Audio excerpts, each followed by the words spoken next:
Assalamu alaikum wa rahmatullahi ta'ala wa barakatuh. Myself, SAR Faculty, Boys Higher Secondary School, Bond, and today I have with me Mr. Kaisar Ahmad Shah Saab, Senior Lecturer, Boys Higher Secondary School, Bond, one of the well-reputed teacher in the Department of School Education, gold medalist from University of Kashmir. Actually, we have decided to record a series of lectures and we'll be talking about the different issues, the burning issues confronting our society. And the topic that we have chosen for today's discussion is the offline versus online classes. Sir, welcome to this program. And my first question to you is that since the government has decided, to have or to conduct the online classes immediately after the offline classes, so actually I want to know how successful it can be.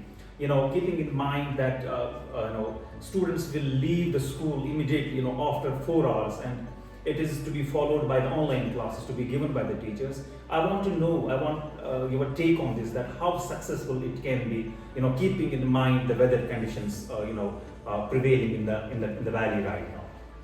Yeah, thank you very much, Shabir sir, for inviting me here.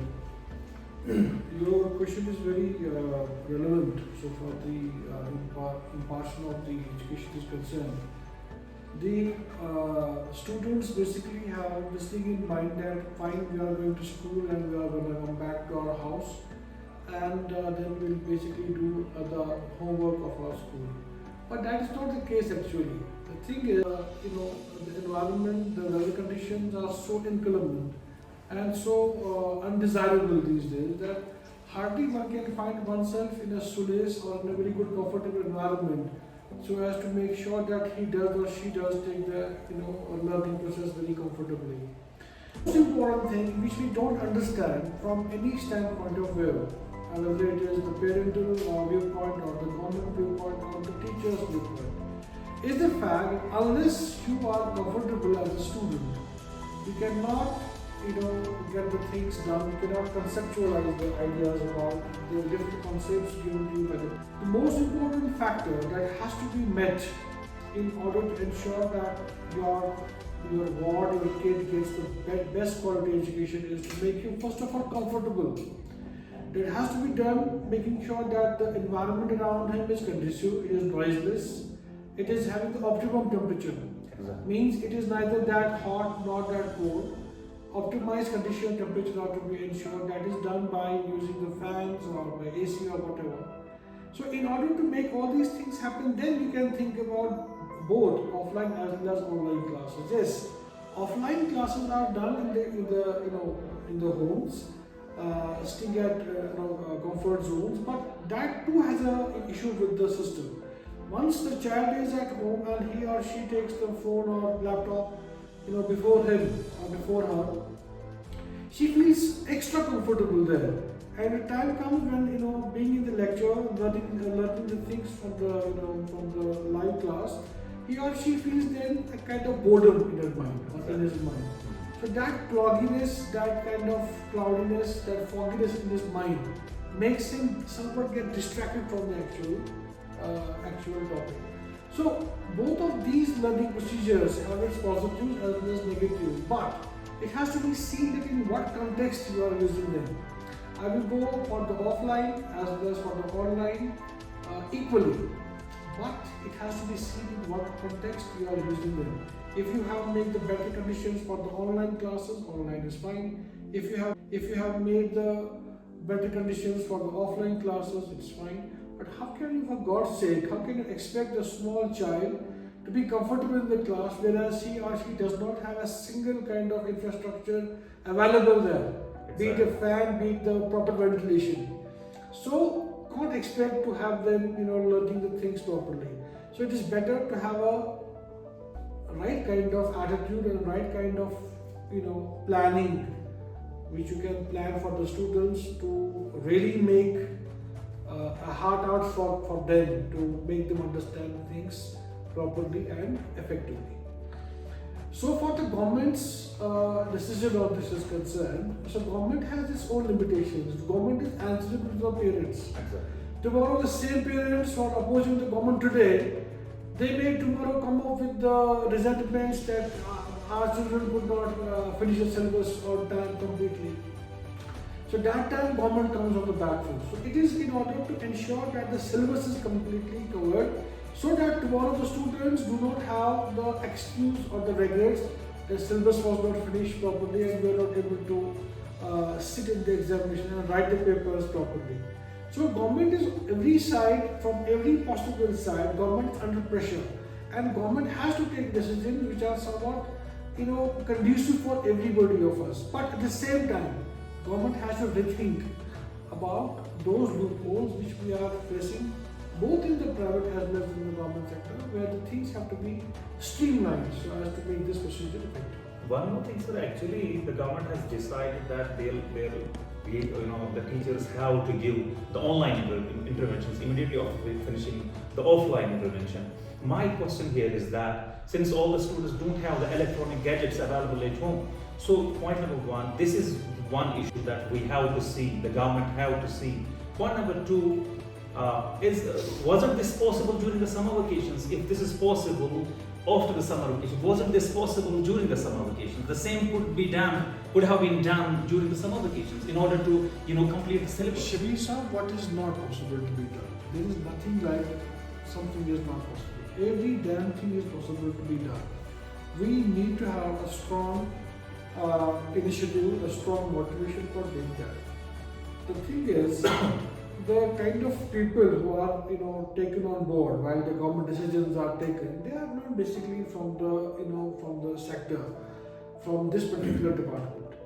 If I am or somebody like you or the experts who are in the field working with the student, if they are basically somewhere summoned and they are a meeting is convened and then they are asked to report to the higher authorities and to collect their feedback, there is going to definitely a kind of program, a kind of strategy, somewhat designed for the students, which is going to be the best possible strategy. But unfortunately, the thing is that the people in the fields, the lecturers, teachers, masters, whatever, they are not taken on board. They have not been given the opportunity to speak up before the authorities, to open up their minds, how we can strategize the things.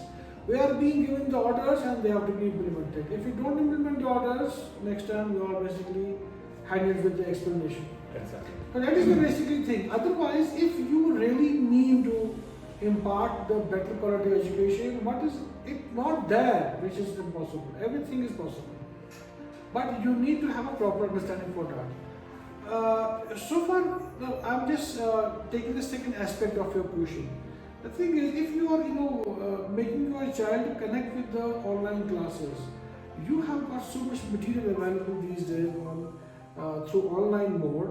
Hardly you can think about any kind of, institution, offline institution giving you the strategy and the kind of learning as much as given by YouTubers or the online, kinds of, platforms.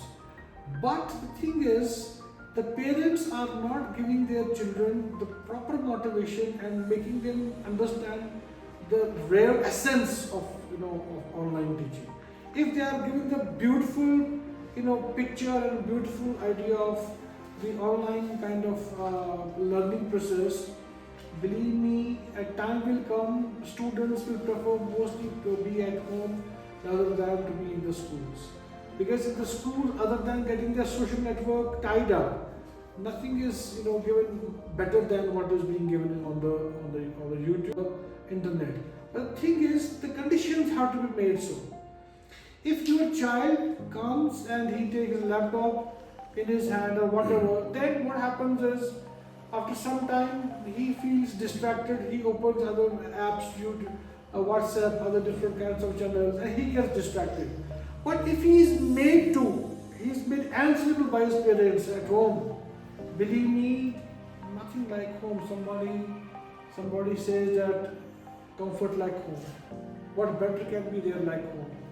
But the thing is, parents have to be somewhat on that. Parents have to be very much supervising, in their attitude on that before we can expect good dividends and good results out of the online mode of the education. Very true. So we have come to the conclusion of this debate now. But before ending this debate, I want to ask one more question, which is really being asked by the parents. Their issue is that since the students, their kids have to leave the school very early in the morning, it's very difficult for them to, make them ready for the school. So what is the way out, in order to get rid of this thing? What can be done so that, parents don't, face this issue? Shabir sir, this is basically the root cause of the psychological issues. Because our children are made to wake up so early in the morning, and then they have to go to washroom, they have to take a bath, they have to put on uniform. So many series of activities have to be done in a short span of time. That tells upon their psyche. With the result, the children have become short-tempered, they have become aggressive. And aggressive disorder has basically somewhat clouded their minds. Yes, we are at fault. As parents, as government, as teachers, we are at fault. We don't basically understand that the fact is that sleep is very important for your proper nourishment. And with your, heydays, your growing years, your sleep is the most important part of your lifestyle, your health. If your sleep is stolen from you by this way or that way, and you are compressed, I will use the word compressed by the forces to come down to a size which you are not normally or naturally, suppose habitual of being, then it tells upon your psyche, and you become an aggressive more than you become a learner. So that has a basically big issue with it. But government too has a kind of limitations with it. The government has so many things to consider. But better would have been to give a breathing space for the students, making them feel comfortable in the morning, to have all different activities done, say morning walk, yoga, blah blah. Then a good breakfast at beautiful leisure time. Then they would have boarded their bus. It would have been beautiful journey. And if classes would have been held till late in the afternoon, it would not have bothered them. But making them pierced in the morning and dragging them like sheep and like goats and putting them through the buses, that is absolutely deplorable and despicable. Should not have happened. But we as teachers, we as parents should try to be at it and make sure that we tailor and doctor it as per the requirements. Inshallah, I'm looking forward to, with the help of the assistance of my colleagues, we are going to start an initiative so as to somewhat suggest to the government to have a second thought on this, to make timing more suitable and more. Hopefully they will do so, inshallah. So we want to end this debate here. We can go on and on when the sir is with me. We can talk for the hours together, but we want to end this debate here, and inshallah in the next video we'll be talking about some other burning issue confronting our society. So for today it's enough. So God bless you. Thank you, sir. Thank you very much. Thank you very much. Thank you very much.